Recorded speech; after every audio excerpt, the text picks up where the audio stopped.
The moral of the story is don't own The same gun. The same gun as a murderer. The Jane Does. We have to burp. Are we recording? We're recording.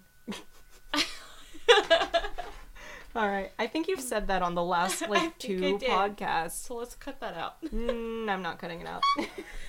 All right. Hi. Hey. This is Sierra. And this is Pearl. And we are the Jane Does. That was our best one yet. I think so. We didn't laugh. We did not laugh. We didn't mess it up.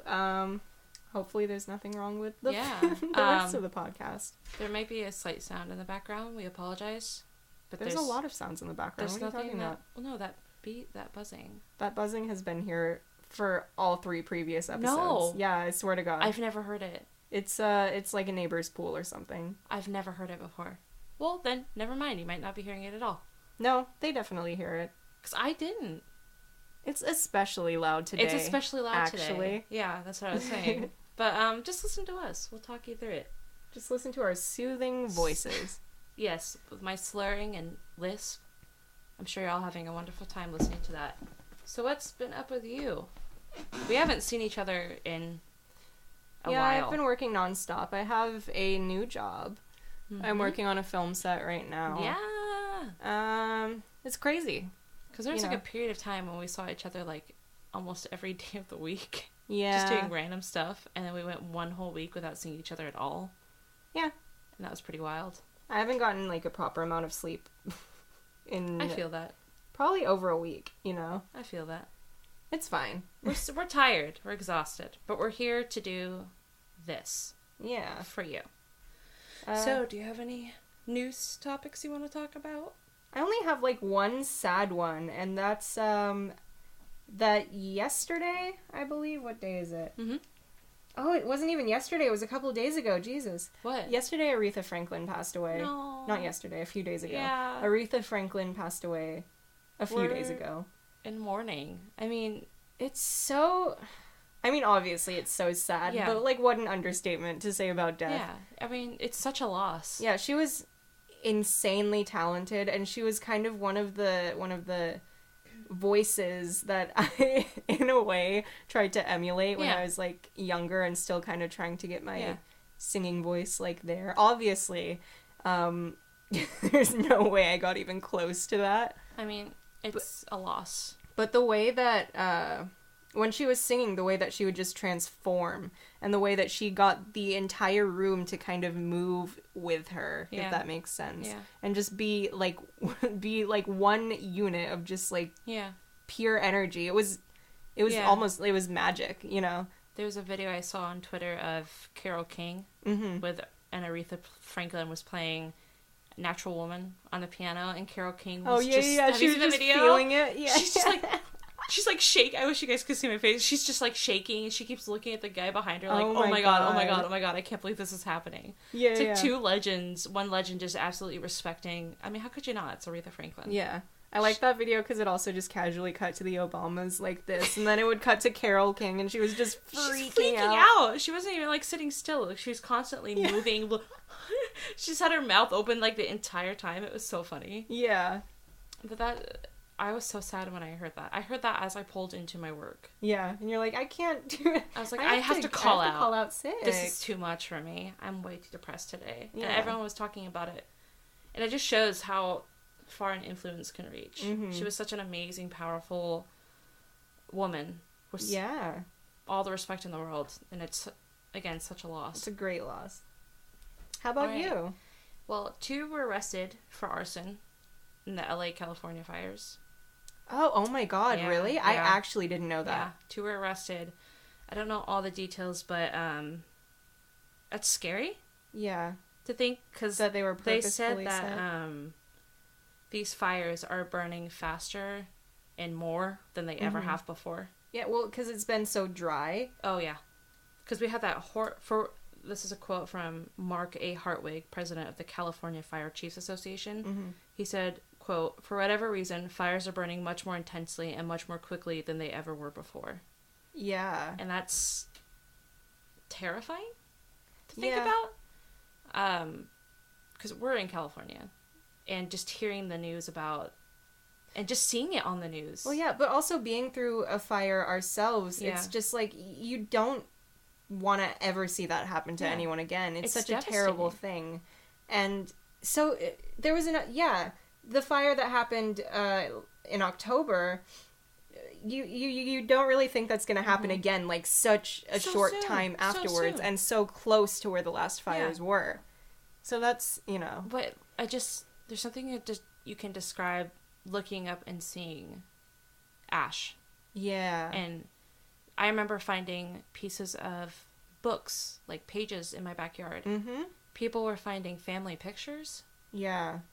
Memories. I had a friend who found like a family photo album that was just out there. And it's like, I think he got it back to them. Yeah. But that's so, just losing everything. Yeah. Overnight. And just the fact that it's a possibility it wasn't a natural cause. Yeah. 2 people were arrested for arson in this fire. In this recent one? I think it's, Like the big one? Recent ones, yeah. Okay. Yeah. That's awful. Especially because they possibly lived in this area. Yeah. And they probably knew or had a feeling of what people went through, And there's been deaths. Yeah, this there isn't has just been. like property is hard enough. Yeah. But the fact that we're losing people, like a great-grandmother and her 2 great-grandchildren perished because she couldn't get them out. And the fact that there are assholes out there purposefully setting these fires, it's disgusting. Yeah. And there's no easy solution to it. Put them in jail. Yeah. Hunt them down. Not let the police do it, but hunt them down because it's heartbreaking. Yeah. And it breaks my heart. But that's a news topic too. Yeah. Do you have any other news topics? The reason why we took so long to post episode 4, which we're recording right now, is because I was involved in a hit and run. Yeah, that happened. I got hit. And the guy ran. I got hit. The guy ran. In a car. He didn't physically run away. He punched me and ran. No, I was at a stoplight. My lights were green. I pulled forward. And he was coming off of a freeway, going about 45. And he just hit me and sped right back onto the freeway. Yep. And took down several poles and signs on his way. And I'm completely okay. Mm-hmm. I have really bad whiplash and some PTSD, which is always fun. Yeah. But I'm back on the road. I'm driving again, looking for a new car. In a big old monster of a car. Yes, it's huge. It's my aunt's car, and I hate driving big cars. Yeah. But I'm getting good at it. Like I'm getting pretty okay. I don't want a big car like that. I'm looking for definitely not that big of a car, but and one that's a little less ugly. Yeah. Sorry to your aunt's car. It's an ugly one. She's listening right now. But I'm okay. But when you hear about those type of stories, yeah. Oh, that's horrible. I hope they find him. Mm-hmm. And then you're sitting in the car with the glass hitting your face, and you're like, holy shit. Yeah. This shit is, like, serious. Yeah. I mean, I was completely fine, but there was a hole in my door, and you could see, like, my seat through the hole in the door. You're seriously, it was like... I was close. You were so close, but fortunately, everything's okay with you. Like, I had a bunch of people, like, when I got out of the car, there was just a bunch of people making a blockade, so no one else hit me. Because my car was a darker color, so it kind of blended in with... I got hit at about 12 a.m. I got a milkshake with a friend. Yeah. And I got such an innocent thing. I was heading home. Yeah. And they made a blockade, and it was also, like, they made a blockade so that no one else... in case people couldn't see me. And these guys had, like, lights on in their car. Like, police lights. Yeah. For some reason, which I thought was kind of weird. But they were probably using them to be... cool. But the thing is, like, I was so confused. I was shaking and just, like, completely didn't know what was going on around me. Mm-hmm. But the base of the story is that I am okay. Yeah, and that's great. If you hit someone and you run, you're not okay. Fun in hell. Yeah. Because that's where you're going. And you know what? I might see you there. All right. Should we jump into it? Flip the coin? Yeah. Let's flip. Oh, you know what? We should probably also mention what we're talking about today.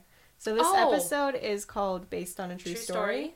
Yeah. And it's about, simply enough, it's about horror movies that are based on true stories. I'm so excited for this topic. Yeah, sometimes sometimes the true stories behind them. You know, when they say based on a true story in horror movies, it's mostly, like, usually it's like they take like a grain of truth and then they go insane with it. Yeah. Like, that's usually the case. But I do like finding, like, quote-unquote true stories. Because, you know, when you get into the paranormal realm, like, they, you know, how true can they really be? Well, true. Based on quote-unquote true stories. But, I'm so excited. Yeah. I was like, because some stories out there are crazy. Yeah. And, like, Mine. a lot of some horror movies really don't do the stories justice. So we're going to talk about a couple of the true stories behind some of our maybe favorite or maybe just horror movies, you know. Yeah, mine's not a favorite. And I'll explain why when I read mine. But based on true story, let's do this. Yes. All right. We're holding we have the quarter. We have the quarter. And I'm flipping. It's tails. Me again? You are first. Ugh. That was a perfect coin flip. I don't know if you guys heard it. That was good. I caught it in my hand. I did she did the hand flip, slap. the slap, the old slap. The classic slap. All right, guys. Sierra.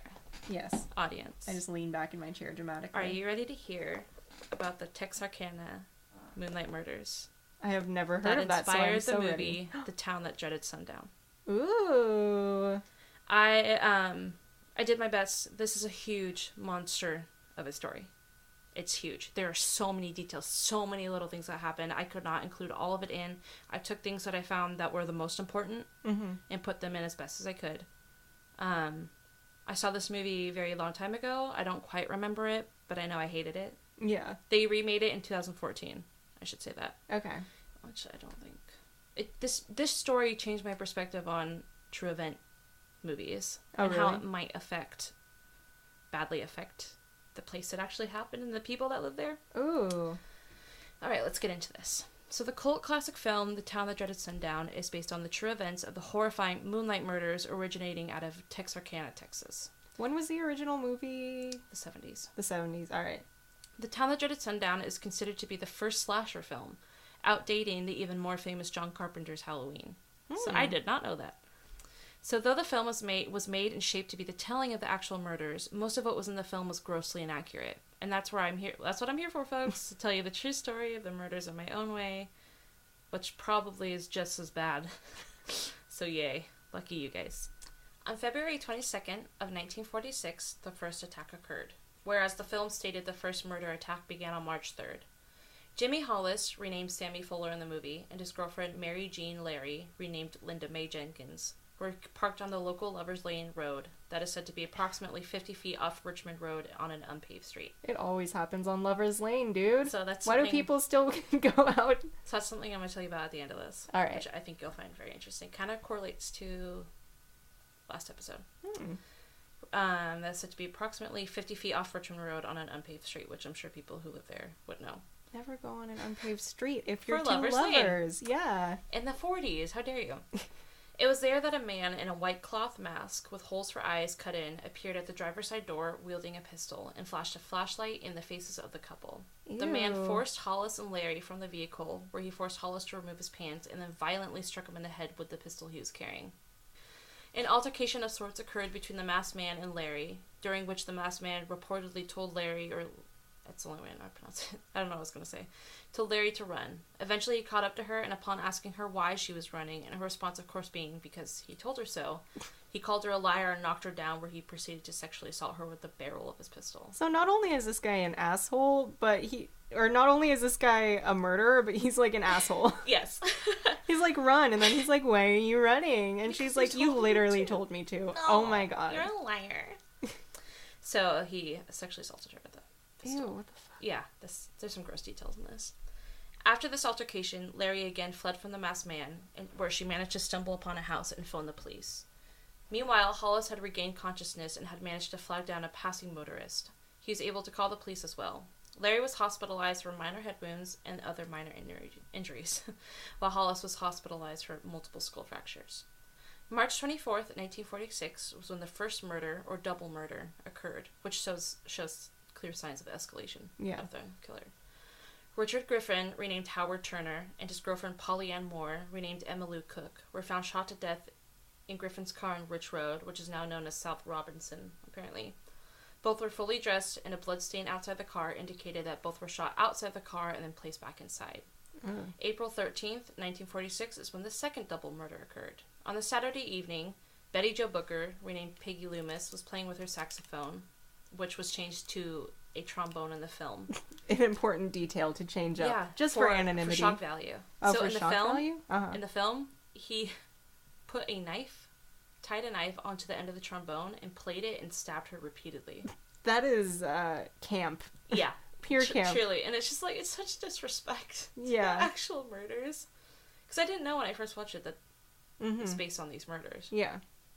So, changed to trombone for delight, gore, shock value. In her weekly gig at the VFW Club, her friend Paul Martin, renamed Roy, picked her up from this performance.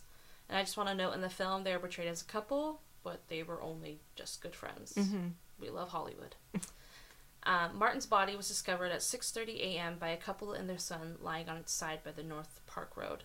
He had been shot 4 times in the nose, the rib, right hand, and through the back of the neck. Oh. Booker's body wasn't found until 11:30 a.m., almost 2 miles away from Martin. She had been shot twice through the face and the chest. And this next thing that happened is pretty fucking wild. Is it? May 3rd, 1946 is when the final crimes occurred. Virgil Starks and his wife, Katie Starks, renamed Helen Reed, were enjoying a nice night at home together. Katie was lying on the bed in the bedroom when she heard a noise coming from the backyard. It was seconds later when 2 shots were fired into the back of Virgil's head from the outside of the closed window. Oh my god.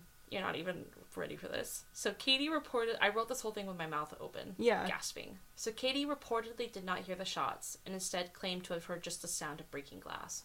For some reason in the film, it is portrayed that she saw the killer seconds before her husband was shot, and I don't know what the reason. Just for Hollywood. Shock value. She was all in like the film with like the shocked look on her face. Yeah. So she made her way to the living room where Virgil was and noticed the blood. She ran to him, and upon discovering he was deceased, she immediately ran to phone the police.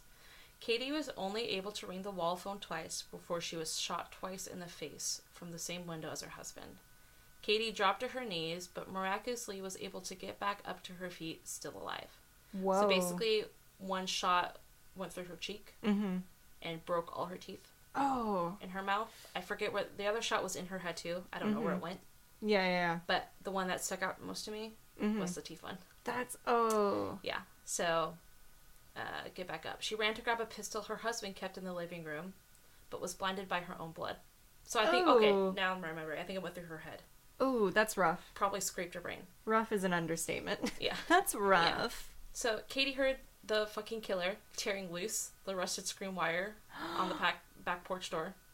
Thinking she was going to be killed, she, this wonder fucking woman, managed to run from the house, all the while leaving a virtual river of blood and teeth. That's a quote. That's a quote. A river of blood and teeth. Throughout the house and streets. She ran across the street to her sister and brother-in-law's house, and since Noah was home, she had to run to the neighbors. The neighbor answered, thankfully. They took Katie to the hospital. Weird fact, that as payment to the guy who drove her to the hospital, she gave him one of her teeth with a gold filling. Oh, yeah, that's great. So, just popped it out of her mouth. He's like, oh, thanks. She's like, that's all I'm giving you. One tooth. And so, after being shot in the fucking head twice, she survived. Good for her. So, yeah. I'm still stuck on that. That's insane. Yeah. But especially just, like, how much you can survive from being, adrenaline. like... Adrenaline. And again, going back to my hit and run, I didn't feel the whiplash at all because of the adrenaline. I can't imagine being shot twice in the head. Our survival instincts are insane. But just the detail of leaving a river of... A river of blood and teeth? Oh my god, okay. The Phantom did not acquire his name until after the murders of Betty Booker and Paul Martin. The Phantom? The managing editor, who had a flair for the dramatic, suggested the name Phantom, and it stuck. The managing editor of a newspaper. I forgot to mention that. Throughout the investigations, they had over 400 suspects, but there is one that sticks out above the rest. I don't know how to pronounce his name. So it's Youell. Ewell? Yowl? Ewell? We're so good at pronouncing names on this podcast. To be fair, there's a lot of vowels in there. So Yowl, I'm going to say Yowl. Yowl Swinney was discovered, and thanks to his wife, Peggy. She was driving a car that had been reported stolen, and she was only 21. She stated she had just married her husband and was in the area trying to sell stolen vehicles. Sell stolen vehicles? She's an honest woman. So after Swinney was apprehended, Peggy confessed in great detail that her husband was in fact the Phantom Killer. But because of the law in 1946, Peggy could not be made to testify against her husband, and also because she was considered an unreliable source. Which, I mean, she is. Swinney was not arrested for the murder, but instead sent to jail for a stint for car theft. Which is unfortunate. So here are some key pieces of circumstantial evidence against Swinney. Let's hear them. So the car that Peggy was arrested for was a car that was reported stolen on the night of the Griffin Moore murders. When the police caught Swinney, a very incriminating conversation occurred, and is reported as this. Swinney, please don't shoot me. Policeman, I'm not going to shoot you for stealing cars. Swinney, mister, don't play games with me. You want me for more than stealing cars. Why would you say that? I don't know. He probably That's hella funny. Mister, don't play games with me. You want me for more for stealing cars. That's basically like saying, I absolutely killed a guy. Just straight up to a police officer. You want me. You want... No, I don't. You just stole a car, Betty. You want me. When a lawyer told Peggy that Swinney was being held for murder, she was reported to have said, how did they find out? But I imagine it like, how did they find out? She has like a cigarette and like a wine decanter. She's leaning against something. Smudged black under her eyes. Her hair is slightly rustled. How did they find out? Just exhausted. In the police station. This is like a beautiful dramatic movie in my head. So Peggy took police officers to a spot uncomfortably near where Paul Martin's car was. She said that she was there, and later officers found a woman's heel prints left in the mud from the night before. Or just a man who likes very feminine shoes. You know, the Phantom, he had a little fun. Phantom likes 6-inch heels, you know. Men can wear heels. Men can. And you know what? He was a revolutionary for it. So... The Phantom is actually a hero. So, this is the moral of the story. Mm-hmm. So Swinney owned the same type of gun used in some of the murders. The moral of the story is don't own the same gun as a murderer. So Peggy's detailed account of her husband's murder, including details that were not even... So Peggy's detailed account of her husband's murders included details that not even the police knew. I mean... Which is kind of convincing. So this, later a young man named Henry Booker Tennyson committed suicide, and included in his suicide note a confession of guilt for murdering Virgil Stark, hurting Katie, and killing Betty Jo Booker and Paul Martin. So this is someone else completely? Yes. Okay. That's it, but not the main. The main guy is Ewell, but... Oh yeah, how could I forget his name? Ewell. So truly, in the end, this case leaves me with more questions than answers. Yeah. And unfortunately, it does not seem those questions will be answered anytime soon. Cue the Law and Order theme music. Dun dun. Dun dun. Is it so? Would you say the movie didn't do justice to the true story? No, the movie, from my recollection, I haven't seen the remake, but the original movie was just all about the camp. Yeah. And the gore and the blood. And just using that story as an opportunity to do something gory. So, I mentioned this, I think, in episode 3. Mm-hmm. I mentioned a documentary about them investigating the truth behind urban legends. So this guy, the Phantom, actually inspired the Hook legend. Oh. I think you mentioned that in the last episode. And I said, there's a documentary on Netflix. I found it. It's called Killer Legends. Oh, I've absolutely heard of that. Recommend it for everyone. I actually watched that again to help with the research for this story. Yeah. Because I have like a, wait, they mentioned this guy on there. Yeah. And it's so fascinating. They cover so many cool things. Mm-hmm. So I recommend you watch it. Everyone watch it. So in the town of Texarkana, they, on, like the lakeside where one of the murders occurred, they show the movie, The Town That Dreaded Sundown, on the anniversary every year. Dude. Yeah. Could you imagine playing probably what is one of the worst moments of someone's life, just playing that? And that's why, it kind of changed my perspective on these. Yeah. Based on, not, hauntings, but, based on actual, murders. Yeah. Because you forget after...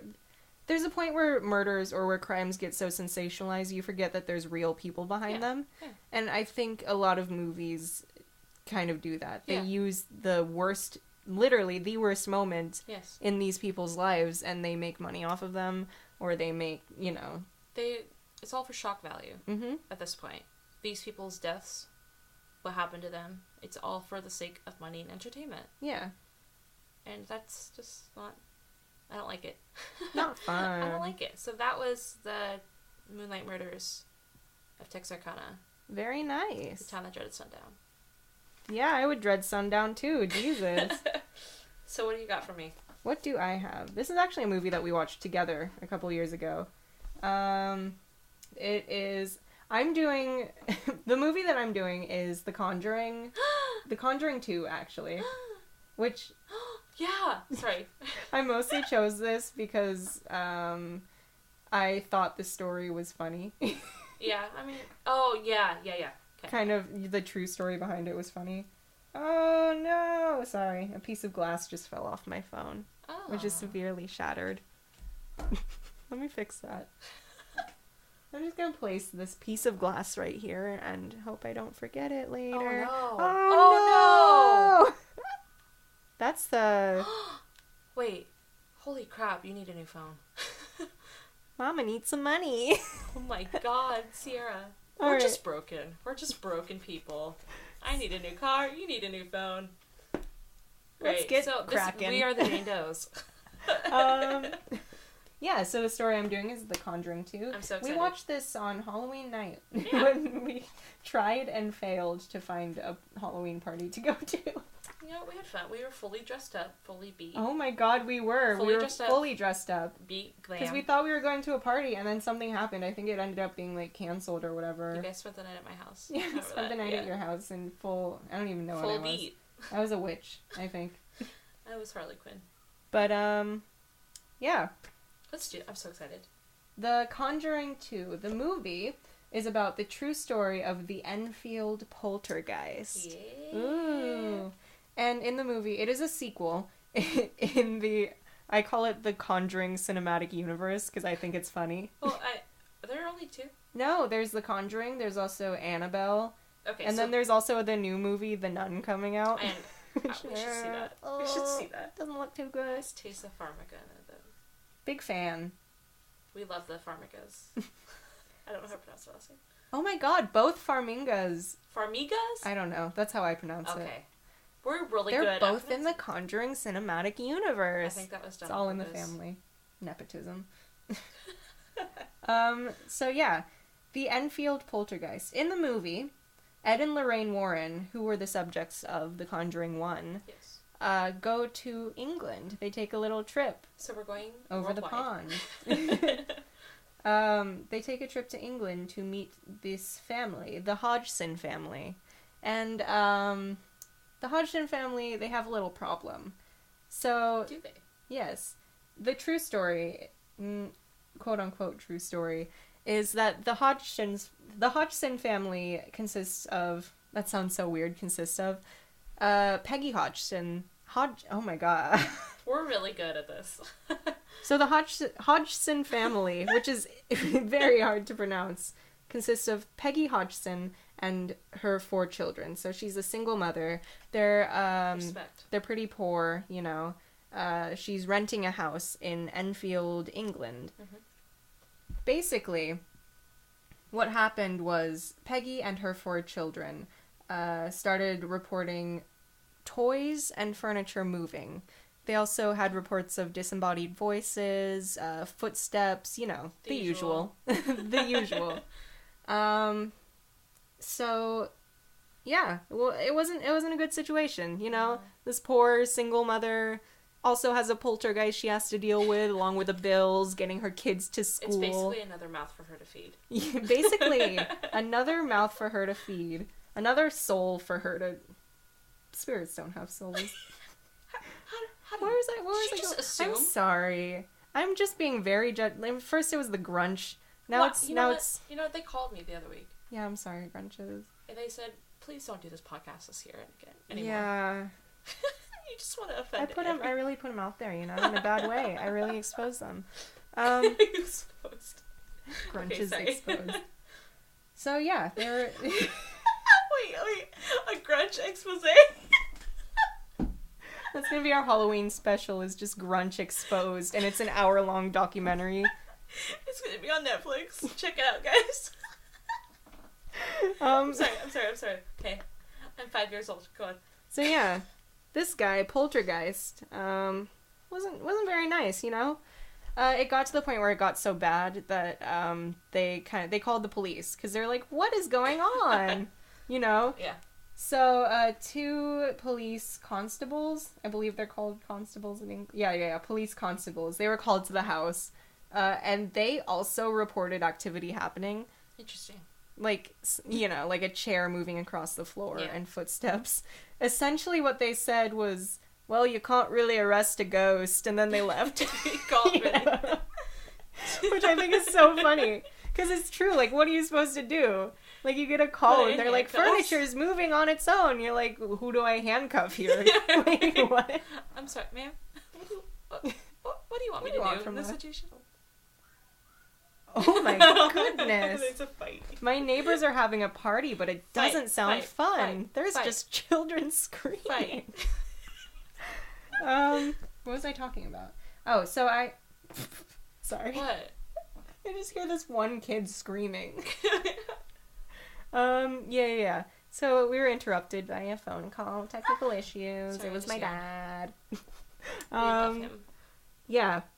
Basically, yeah, the police were called. They were like, "You can't arrest a ghost." They're like, "Well, do something about it, you know."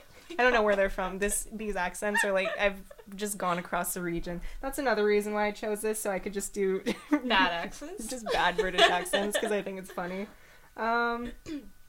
Yeah. The neighbors started becoming involved as well. You know, they would visit the house and be like, "Well, furniture's moving around." Sorry.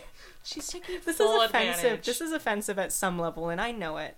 And yet I'm still doing it because, you know, I like to push boundaries on this podcast. We pushed the button. The button. The button. The button of just bad British accents to offend people in England. Where they press buttons. Do you remember that? Where they press There's buttons? like a big red button and then they'd hit it. Was it the State Farm commercials? Was it that was easy? Oh, yeah. The Staples. Yeah. Glad we found that out. That was really important to me. But yeah, neighbors began getting involved. They would, like, visit the house, and they'd be like, "Your 11-year-old daughter is talking in a guttural voice. This is super weird." A guttural. Yeah. They would have things thrown at them. You know, the mom was like, "Please watch my children while I handle this ghost."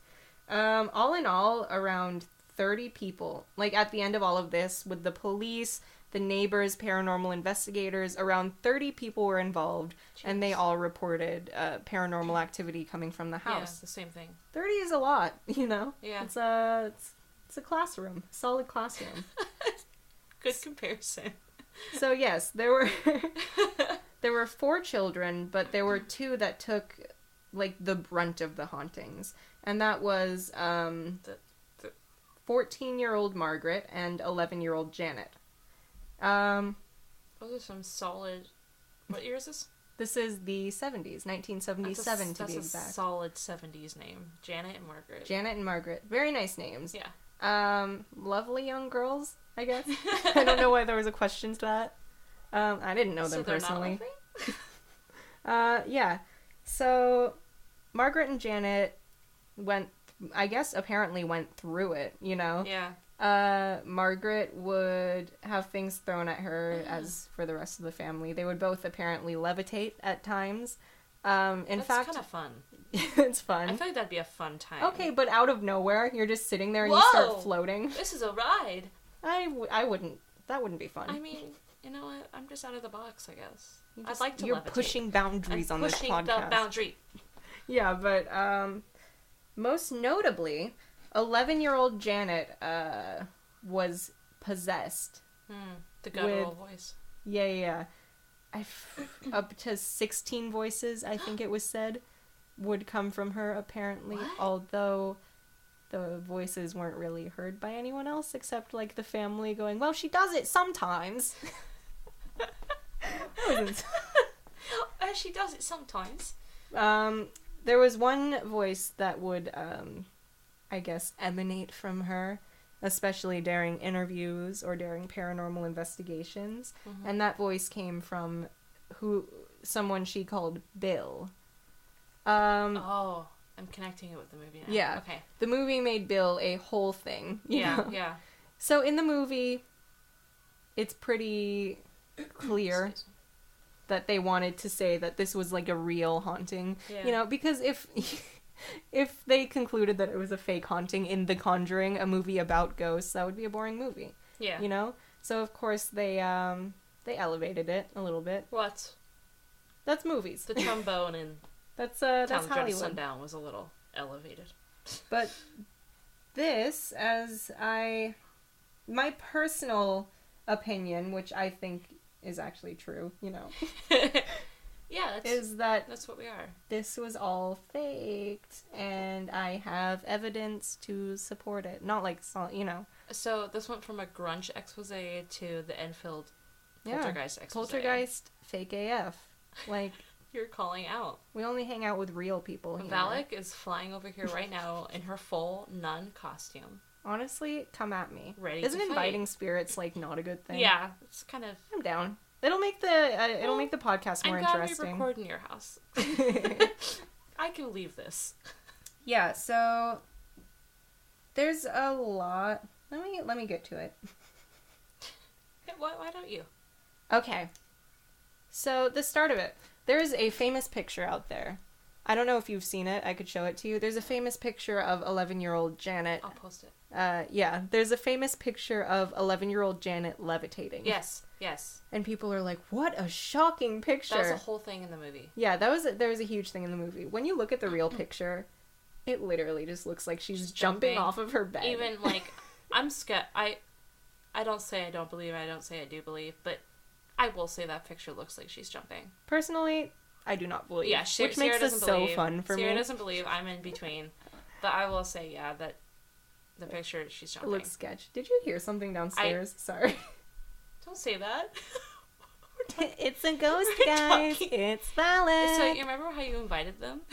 Oh, I can't wait. They're coming through the front door. Our next guest. Valak. I told you she flew here in her nun costume. Oh, queen. Thank you for taking time for us. But think about that. She wanted to, like, insult religion, and she didn't just, like, possess someone. She dressed out in a full nun costume to do it. We love a theatrical bitch here. Truly. Yeah. So, the pictures. Like, they're like, this is solid photo proof. You didn't say that in an accent. Oh, I'm sorry. This is solid photo proof. Ew. Yeah. They're like, this is it. This is the proof. And everyone was like, yeah, we believe it. Because this is the 70s. How could you fake that? And I'm like, do you forget jumping exists just as a thing? So, have you ever jumped? There was that. And I watched, there was a BBC documentary that I watched that was basically... I want to see this. It was very biased.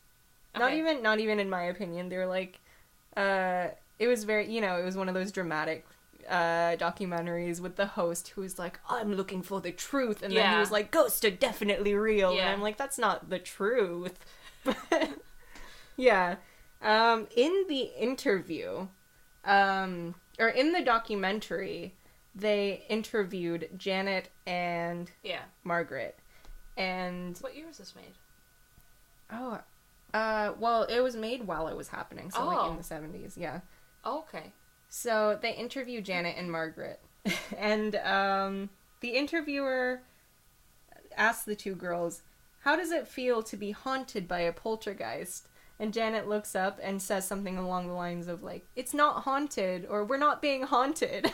And then Margaret looks at her and is like, shut up! And then, like, smiles.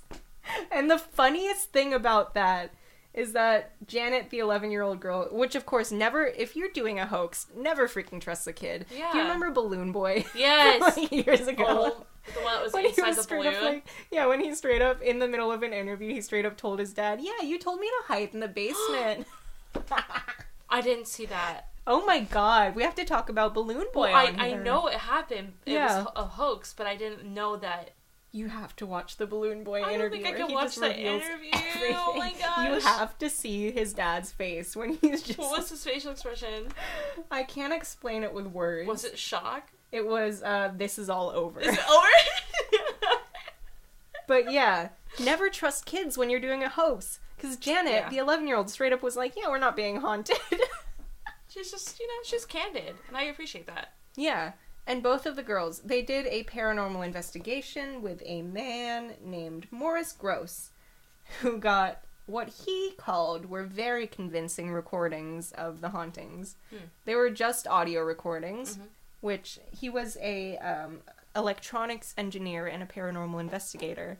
So, interesting combination. I'm wondering why an electronics engineer couldn't get a hold of something like a camera. Like, these were audio recordings only.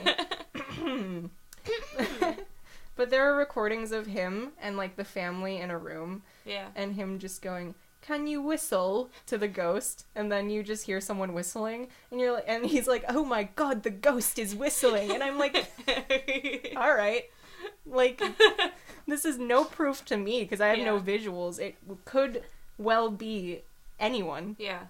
But yeah, there's this one just hilarious recording. Of what? He's like, "I heard you knock regularly. I'm going to ask you to knock now in response to my questions," even though shortly after this in the recording, he's like, "I'm going to speak to you with your voice," and the ghost does. So first of all, he's making the ghost, who can very well speak, like, knock once for yes and twice for no, I believe. Okay. But yeah, he starts asking it questions, like, "Are you haunting this place?" And immediately after, the ghost is like, "Yeah, I am." Yes. But, it's phallic. The knocks, the voices, and everything, they're not convincing at all. They're obviously being faked. Yeah. I might pull up the recording right now and have us listen to it. I don't know if it's copyrighted. I don't know if we can. We're too new. But yeah. If you guys, because this is all in the BBC documentary. Yeah. And it's on YouTube. It is, I think it's literally called the Enfield Poltergeist, or the Enfield I want to watch this. Haunting. I want to watch this. I'm gonna look. Oh my god. Yeah, the Enfield Poltergeist. And it's on YouTube right now. It's like it's like a half an hour. I'd watch it. I will watch it. This guy, yeah. He delivers no solid evidence, but he gives the most straight-faced, like, "This is the most solid ghost evidence I've ever seen." And you can see the dollar signs in his eyes. You know that he's so excited to just make bank off of this. But that's the thing. I know this isn't real. And I'm pretty sure the most likely reason that this was all happening is because this is a single mother of 4 who's renting a house. And she's probably at the end of her rope. Yeah. She's like, there's nothing. Like, I've been trying to help my family out, like, all my life. Yeah. Isn't it convincing that, or suspicious, that all of a sudden she has a poltergeist in her house? I mean... And that she goes straight to paranormal investigators and reporters. Well, especially famous Ed and Lorraine. Ed and Lorraine Warren. Yeah, these well-known reporters and paranormal investigators. Yeah. Another piece of solid evidence is that multiple times, like I said, Janet and Margaret admitted to pranking, pranking reporters and faking things. There is also video evidence from paranormal investigators of Janet bending spoons in the kitchen, banging broomsticks on the second story to make banging noises. She also, regularly stole things from reporters and investigators and hid them. So she was known as a prankster, Yeah. It could have well been that she started pranking her family, and pretending there was a ghost there, and then her mom was like, "Wait a minute, we could make money off of this." Maybe, yeah. I don't want to, I'm completely trash-talking the family right now. We don't... But also, if you had an opportunity like that, if you were very poor, if you had a lot of kids and you were on your own, and you saw that opportunity, who of us wouldn't take that? I don't think I could. Yeah. Because I'd have anxiety the entire just fucking time. Especially when you're dealing with kids who you can't trust for hoaxes. Yeah, no. I'm sure I know people who would. But, personally, I don't think I could be capable of it, because I'd just be like, yeah, it's there was really a ghost. That's why I'm nervous right now, because there's a ghost in my house. There's a ghost right now, and I'm shaking right now, and I'm really sorry. I'm so sorry. Yeah. Oh, did you hear that? Oh, I'm so scared. Some people use the argument that like, how could this be fake if over 30 people, including all the neighbors, including the police, were involved? I think that, well, one, you could probably trick a few people. Yeah. But the second one is that supposedly they did live in kind of, like, a poorer area. Yeah. If you said something like, hey, will you help me out with this crazy ghost story? There might be something in it for you, to, like, your neighbors or something. Yeah. And they were also in the same situation as you. Don't you think you would take that as well? Yeah. So, you know. Yeah. I don't think that's a solid enough argument to be like, yeah, demon ghosts are real. Like, they throw things around in this house. Yeah. Also, a team of paranormal investigators. I'm gonna find their names really quickly. It wasn't a team. It was like a couple of them, or like a couple. Oh, the Society for Psychical Research members. Their names were Maurice Gross and Guy Lyon Playfair. That's a British name. Say it again. Guy Lyon Playfair. Guy Lyon Playfair. They reported curious whistling and barking noises coming from Janet's general direction. But basically, what they said... They just did like a head pop with that. What their conclusion was that part of it was due to Janet's prank tendencies. But then they're like, yeah, but the rest of it, totally ghosts. Totally, like, real ghosts. You know. Janet later said in an interview when she was grown up that 20% of it was faked, but 80% of it was real. Which, you know, interesting. I almost choked on my own spit. Like, legit, almost just choked. That's cute.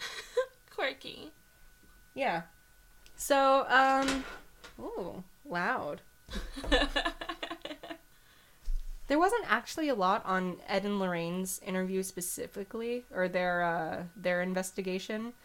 Well, I have no doubt that the movie probably, like, exaggerated their part in the actual haunting. So they were definitely involved. They did an investigation, and they're like, yeah, there are ghosts here, whatever. They're like, we have, like, demons to deal with. Yeah. We gotta go.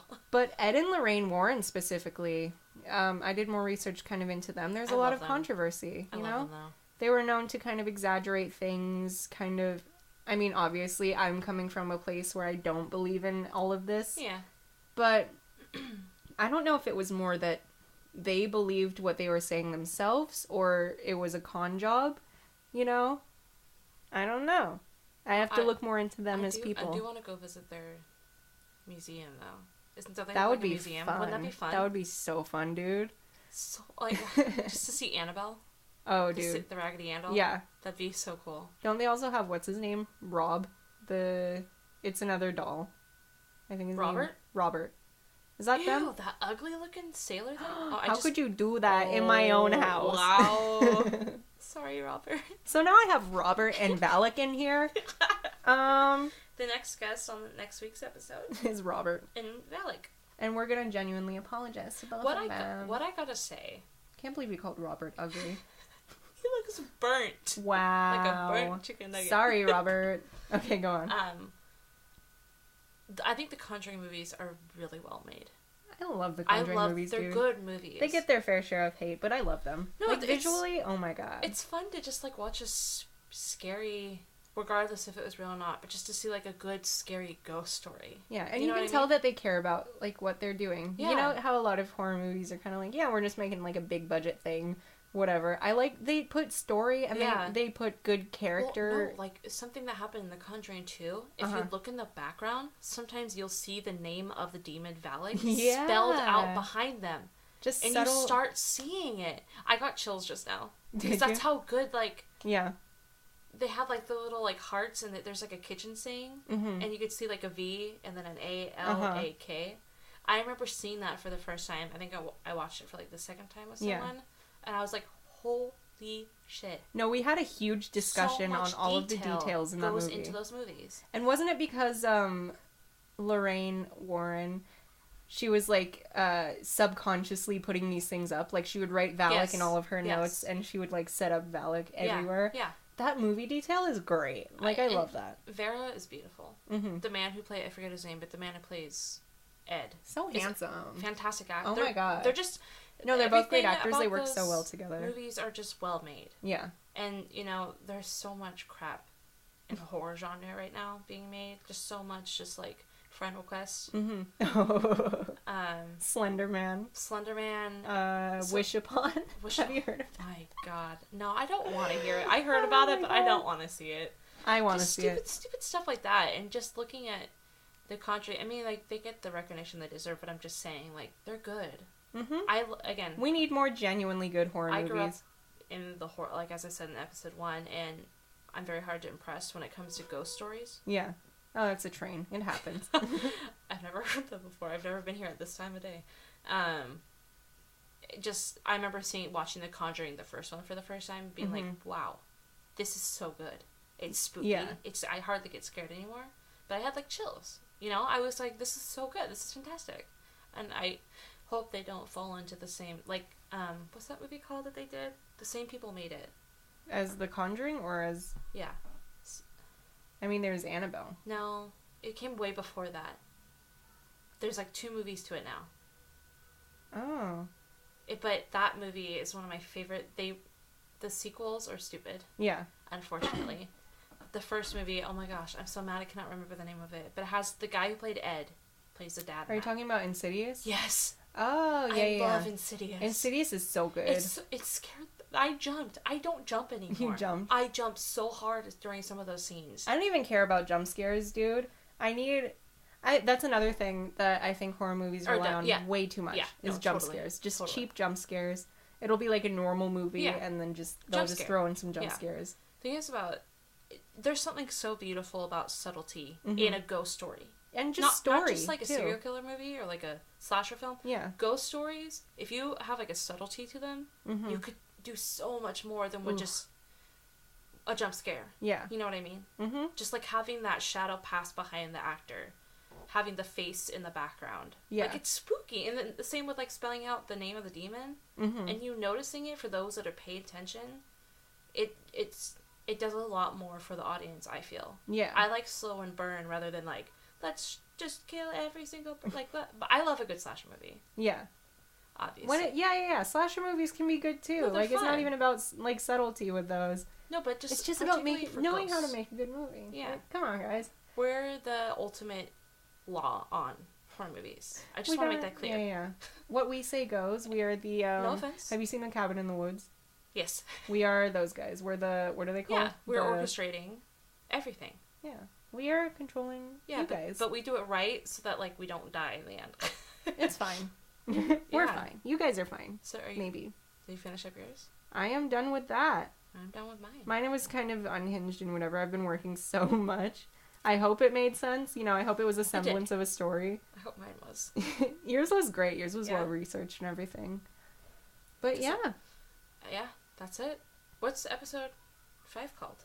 Let's see. I forget. It's a surprise for us What am I researching? Episode 5 is called Your Roots Are Showing. I forgot we were doing that. Remembered. Okay, we're not going to tell you what it's about, but it's going to be a good one. It's going to be a blast. You get to learn more about us in that one. All right. Okay, so this has been Pearl. This has been Sierra. And have a good day. It's been so long, I didn't remember our outro. Bye, guys. Bye.